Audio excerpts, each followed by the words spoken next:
So hindi na ho natin papakatagalin, ano? At alam mo, maraming magandang proyekto na inilahad si Kapitan Major Saldi Calayo ng Talaw-Talaw. Isa po ito sa anong pangalan, no? Talagang maugong na pangalan na kapitan ng Talaw-Talaw. Ito na po ang kanyang tinig, Major. Ito po yung dating sundali.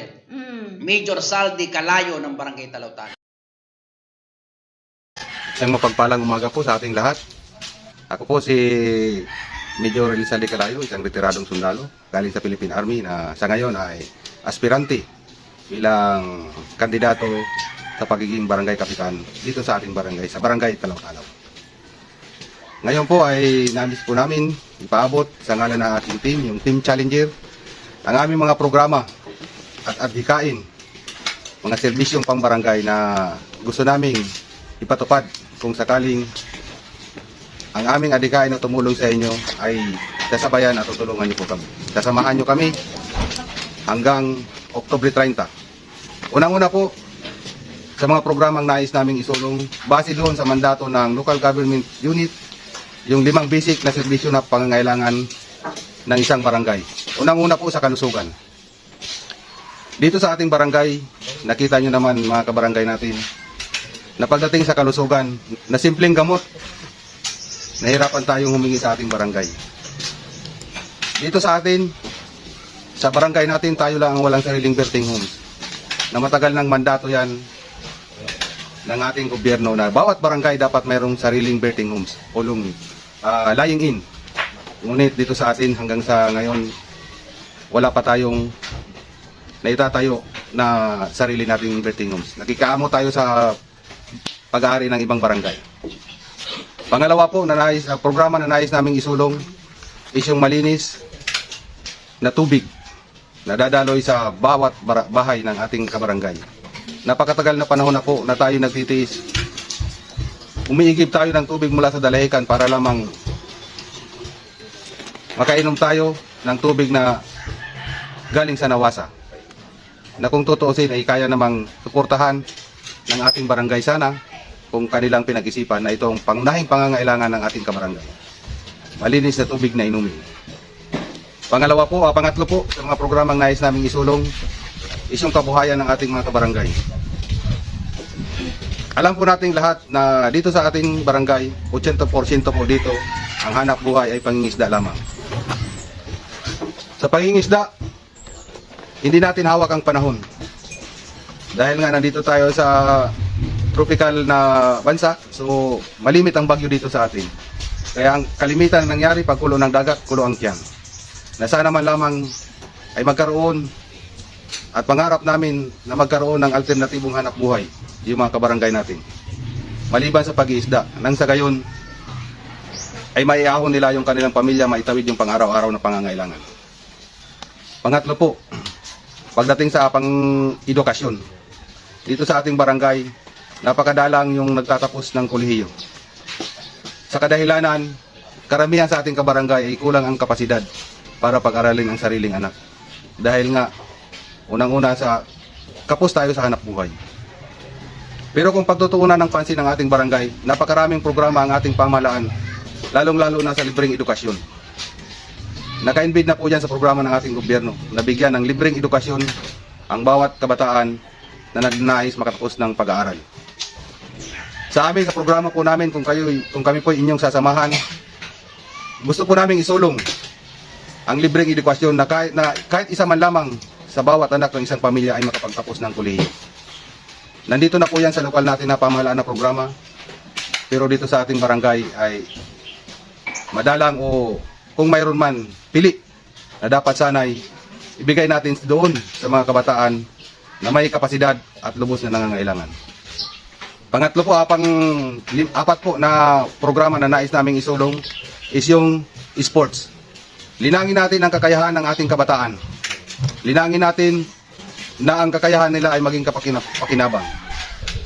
Kasi makita po natin dito na karamihan sa mga kabataan natin dito, walang umihimok o gumagabay na sana yung kanilang kakayahan ay linangin natin para maging kapakinabang. So, susulong po namin dito yung sports bilang mga programa para sa kabataan natin. Kasabay po yan sa programa ng ating Department of Education. Isa rin po yan sa mga paraan upang ang mga kabataan natin ay may gabay natin ng tama nang mailayo sila sa bisyo. Alam po natin kung ano ang nangyari sa barangay natin ngayon. Kaya mga kabarangay, nasa inyo po yung pagtingin at pagpapasya. Samahan niyo po kami dito sa aming adhikain para sa ating mga anak. Panglima po, napakatagal na po na issue dito sa ating barangay, yung lugar o yung kinatitirikan ng ating mga bahay. Hindi po lingid sa bawat isa sa atin na marami tayong organisasyon na nandito, katulad ng mga urban poor.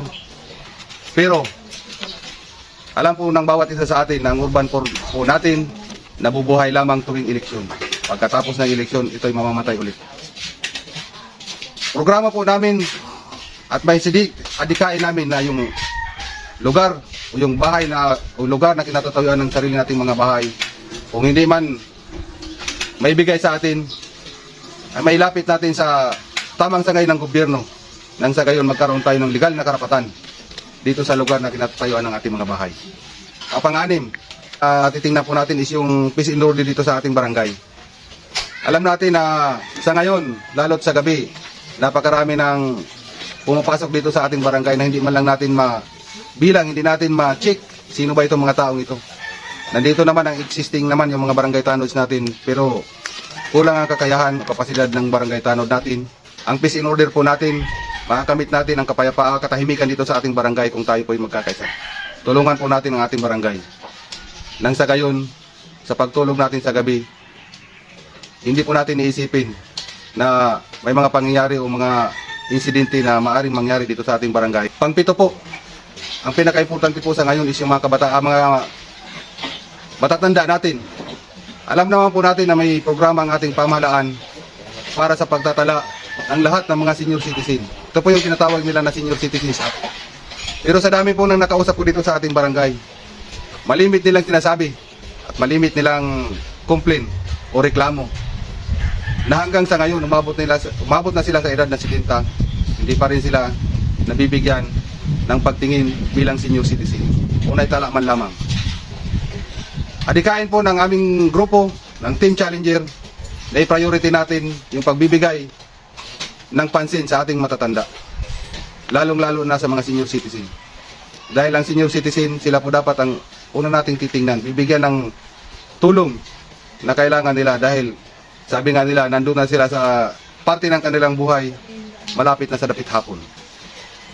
So, kami po, layunin ng grupo namin ng Team Challenger na yung matanda natin hanggat maaari ay maging membro ng senior citizen. Nang sa gayon, maramdaman man lamang at maranasan nila yung pagtingin ng gobyerno para sa mga senior citizen natin. Maramdaman man lamang nila na ang barangay natin nandito para sa kanila, na kahit malamang sa simpleng ayuda o yung pension ng senior citizen ay matikman man lamang nila habang sila ay nabubuhay. Yun po mga kabarangay, ang mga programa at layunin ng aming grupo, ang Team Challenger. Sana po, samahan nyo kami, ipatupad po natin yung pantay at tamang sistema. Pagtingin sa bawat isa na walang tinitingnan o walang tinititigan. Pagtingin at pagbigay ng serbisyo sa bawat kabarangay na walang tinitingnan o walang sinisino, maging siya man ay nasa panig natin o hindi. Muli po, ako po si Major Elizalde Calayo, isang aspirante para sa pagkapitan, barangay kapitan ng ating barangay, Barangay Talaw-Talaw. Kasama po ng aking mga kagawad, si Kagawad Nelson Badboy Mundido, Kagawad Loloy Amarillas Dator, Kagawad Pusok Mendez o si Joel. Tatlo po sila na aking kagawad na sana po kaming lahat, ang Team Challenger, samahan at tulungan niyo po kami para sa layunin naming pagbabago, progreso at pantay na serbisyo dito sa ating barangay, diretso sa tao. Magandang umaga po sa ating lahat, ang mga kabarangay, Barangay Talaw-Talaw. Ako po si Roderick Amarillas Loloy Dator, tumatakbo ng barangay kagawad sa aming lugar. Nais ko po sanang may pabatid sa aking mga kabarangay. Ang una kong gagawin ay yung pagpapatubig po. Kahit po di po kasi ang hirap po ng tubig dito sa amin, nawasa. Unang-una kailangan po ng tao talaga yung mga basic needs. At ganun po sa aking gustong ipaalam sa aking mga kabarangay ay yung mayroon pong magdisiplina sa kabataan. Sila po ay may paggalang sa magulang, magtakot sa Diyos. Muli po, kami po ang Team Challenger sa pangunguna ni Major Kapitan Kalay. Magandang araw po sa inyong lahat. Magandang umaga po sa inyong lahat sa kabarangay. Ako po ay si Danilo Nilson Mundido Badyo po yung aking lander po. At ako po ay tumatakbong kagawad dito po sa barangay ng Talaw-Talaw. Ang hadikain ko lang po dito ay yung priority ko pong susulong ay yung sa mga senior citizen po at saka po yung sa kalinisan. Ang team po namin ay Team Challenger. Sana po ay samahan po ninyo kami sa pagdating ng halalan at kasama po ninyo na kami po ay maglilingkod ng tapat sa inyo. Maraming salamat. Ito ako si Joel Chris, nasa ilalim sa Team Challenger. Ang nais ko lamang po para sa ating mga maglalawot ng barangay Talaw-Talaw ay magbigay ng dagdag na kaalaman para sa mga maglalawot. Yun lamang po. At sana'y kami inyong tulungan para magawa po namin ang aming nais sa barangay. Ayan po si Major Saldi Calayo ng Barangay Talaw-Talaw, si Kapitan Major Saldi Calayo. Ayan, talagang talagang ano tawag dito? Naka-itemize, organize yung programa gagawin, na ilalatag niya sa Barangay Talaw-Talaw, makikita natin yung talagang programa na dire-diretso at nakalatag, alam mo, isa sa programa ni Major, yung nagustuhan ko yung sa health, katuwang niya nga pala, baka malimutan ko si Kuya Joel Pusok Mendez, Kuya Joel Pusok Mendez, si Kuya Danilo Bad Boy Mondido, kasi Kuya Roderick Loloy Datur, kamag-anak ni Oy, Datur. mananatili. Yan ay magiging maayos lalo ang Oo. peace and order dyan. Yun ang nagustuhan ko sa sinabi niya. Yes, Peace and alam mo order. naman AFP, alam niya, Oo. ayaw niya nang magulo doon sa kanyang Disiplinado. lugar. Oo. At siyempre, pagdating sa peace and order, yung kampanya laban sa illegal na droga, tututukan niya yun. Yes, ano? oo, Yung sa magaling education, magkakaroon ng test na training school, pasadahan ko lang ng kaunti. Yung kanyang pabahay, alam naman natin, yung ibang mga bahay dyan, walang titulo. At yung Oo. ibang urban poor, medyo magulo pa rin. Yun ang kanyang aayusin Oo nga, dyan sa bahagi ng Talaw-Talaw. nakapunta ako dyan one time, yung magulo nga dyan sa urban po. Yes, oo. Medyo may mga merong mga nakatira doon, wala silang dokumento, Dapat yun ang kanilang ayusin. Kung hindi man maibibigay sa kanila o uhulugan, kumbaga, yung dokumento lang naman, aayusin niya. Alam niyo, maraming lakarin niya sa Manila, DNR, Civil Registrar, kung hindi nakakamali, Oo.